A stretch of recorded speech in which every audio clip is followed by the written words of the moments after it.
Ito guys, good morning. Papasal ako din sa aking fish pond. Titignan ko kung fish pond ko kung mga binasa na mga narinig oh.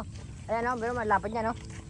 Ang ganda niyan guys. Bali ito, 10 hektarya. Nabahura yung sasakyan ko kasi yung motor. Kaya nakita nyo kami, naglalakad ngayon. Ayan oh, ang putik oh.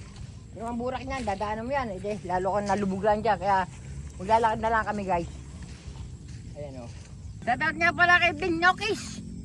Nang batang Haguni Bulacan. Iwasan nyo ang alak. May kamatay kayo dyan. Narito ako ngayon sa fish pond. Ayan.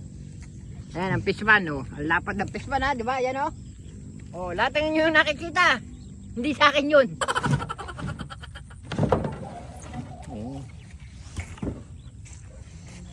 Oh guys, tinan mo yung aming mga saging dito. Oh.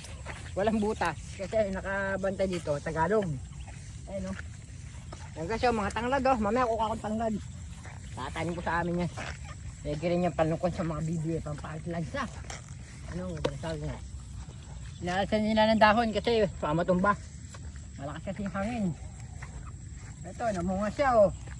Kaya lang, 4-5 piling. 4 lang, titi sila yung bahay-bahay. Mahilang mamunga.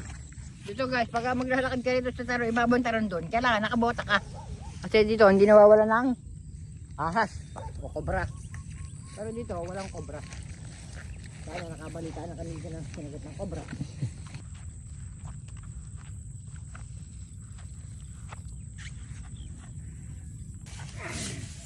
Ito lang magbuntang guys. Tuturuan ko kayo.